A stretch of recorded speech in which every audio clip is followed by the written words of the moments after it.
YouTube, what's up? Welcome to yet another vlog, my South by Southwest vlog. That's right, your girl was asked to speak at South by Southwest this year for some reason, which is crazy. But before she does that, you will like and subscribe. Also, before she does that, she has some networking to do. Here we go. The hair's up, the heels are on. We're walking here. Listen to the sound of that. Is it or is it not giving professionalism? The first event that we have is hosted by Twitch, actually. It was a Twitch mixer. It was at Alveus Social, I think, and there were cocktails, but I just got a water because I'm not trying to be tipsy while I'm networking, you know? They had some food out. It's cute, very nice. Shout out Twitch. Oh, look who it is. Hello. Anybody know who that is? Dan's in my vlog. That Dan was in my vlog. Did you guys see that? That's the CEO of Twitch. He's awesome. Here's a bathroom check. I had a name tag. You have to put your username on it. My username's Maya. Oh, and I thrifted this bag. Cute, right? Wow. Yeah, that's me. Twitch.tv/Maya. Okay, this was actually kind of a cool venue for like a little cocktail hour. They had games and stuff. I didn't play any of the games. Actually, I just talked. I yapped for a couple hours and this was actually me leaving. But I did want to show you guys that they have this.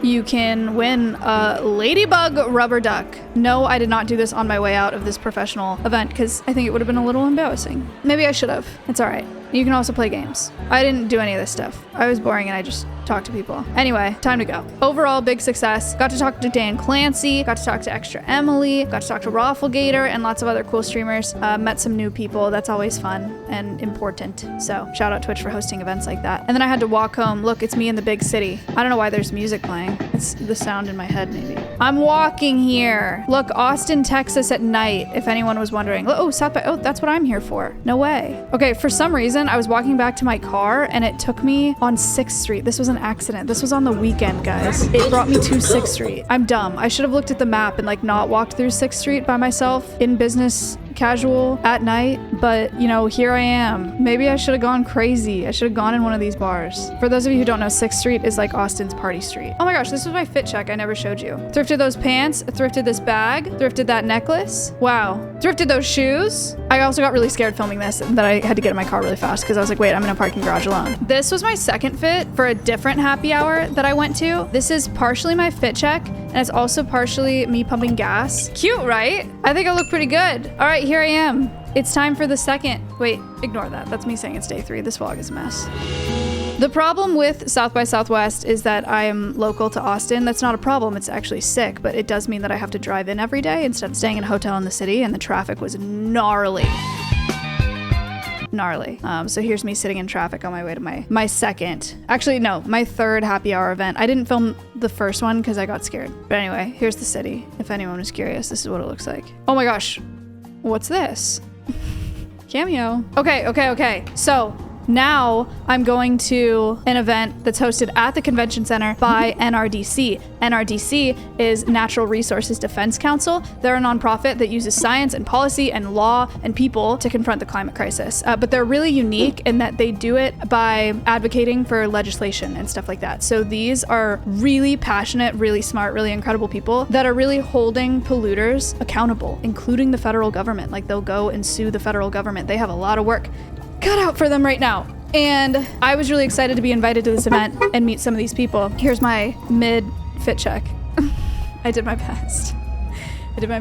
All right, and then I walk in the convention center. I have to figure out what floor to go to. They have these little like maps. They're not a map. These little lists saying where you can go. I read it, and then I was trying to get in the elevator. This is crazy. I had to go up a floor, and for some reason I pushed that button. I don't know why. It's really embarrassing. Anyway, this is NRDC's installation. Look how cool this is. They had all of this set up so that people could come for this event and several others, but this event was called Ask a Scientist Happy Hour. And so they had some climate researchers just hanging out, and then anyone could come, and they had this bar, and you could get a drink and walk around. They gave us grab bags, and you could talk to scientists, climate scientists, about what's going on right now and what you can do to help. I had some really neat conversations, and I just felt so... I'm getting over my imposter syndrome a little bit. I felt really unqualified to be there, but I did learn a lot, and that's what matters. Okay, next up, We've done the networking. Okay, we're professional business lady. It is time to be a speaker. Here I am in the convention center for my speaking engagement. It was with Mike Minton. He is the Chief Monetization Officer at Twitch, and we did a fireside chat about balancing passion and profit on Twitch. So how do creators monetize being live streamers, and how do we manage having a nonprofit that is fully funded by all of our operations online, and on Twitch in particular. So we went in the green room. I took some notes. These are bullets that I had from the day before.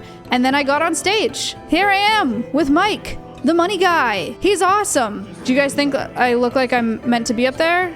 Or no? Also, Pete Mike's shoes. Kind of sick, right? Kind of sick kicks. It was a small room, but it's cool to be able to speak to people in person. You know, usually I'm live, and so I don't get to see people's faces. All right, here I am sitting there. It took me forever to pick this outfit. I was really nervous. I had a crazy headache. I don't know why I get stressed about speaking. I love public speaking, actually, but I get kind of stressed about talking in front of real people. Not that you guys aren't real people, you know, like people where their faces are like in my face. Sometimes I get nervous about that, so I was really kind of in my head. But you know, I'm about to give my introduction. I'm about to speak for the first time on the stage. Are you ready? Here it goes. Hi everybody, thanks for being here. I'm Maya. I'm the founder and executive director of Alveus Sanctuary, and I've been a streamer on Twitch since 2019. Should I just tell the origin story? Should we start there? So I started in 2019 streaming on Twitch for fun. I was streaming in the music section, playing the guitar, doing song covers, and I was working at zoos at the time, and so I was doing traditional conservation education outreach. So I was bringing animals out to schools and events and teaching kids about animals. And then once I started streaming on Twitch, I started doing that on Twitch, and I realized I could reach way more people in way more places without having to take the animals anywhere. And so I founded Alveus Sanctuary in 2021 to do just that, and that's what I do every day now. How did you become so successful? I understand there was maybe viral moments that contributed to that. Okay, so I was a zookeeper, right, in 2019. I was also a falconer, so I was rehabilitating a red-tailed hawk. His name was Bean. Ooh, I love when people ask me about Bean. Does anybody remember Bean? You would have to be around for so long to know who I'm talking about right now. And my 20 or so viewers at the time didn't believe that I had a hawk in my backyard that I was rehabilitating. So I brought the hawk out on stream and I told everybody about the hawk. And then a clip of that went on Reddit, and the rest is history. Comment Bean if you got this far. You guys know me or voice over me, I guess. You know, you see me on stream in a very informal capacity, but I really had to put my business lady shoes on and get up here. We're talking about donor relations. I'm talking about fundraising on donor recognition on Twitch. I'm talking about strategy. I'm talking about finances. You wouldn't believe it. I'm crazy. Listen to this. I think when people contribute to nonprofits, they obviously want to help.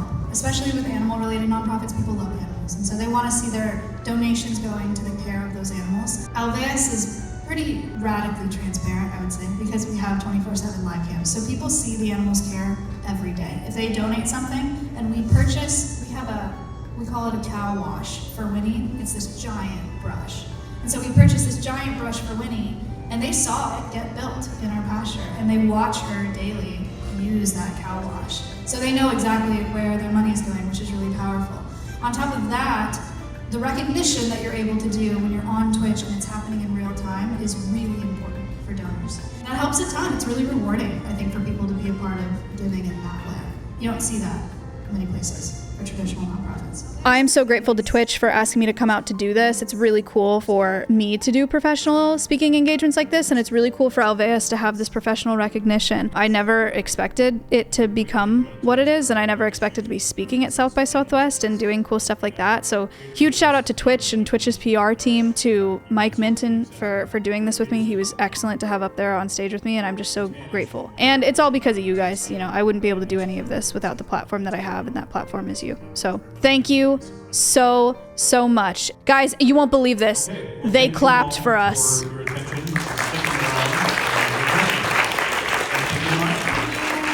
Can you guys believe that? They loved us. They're actually all just huge Mike fans. That's what I thought that's what I suspected when I got in there, but it was true. They all came up to Mike and they said, "I love you, Mike." They didn't actually say that, but they really love that guy. And so do I. Thank you guys for watching. Thank you for subbing. I hope you're enjoying these vlogs. I will see you on the next one.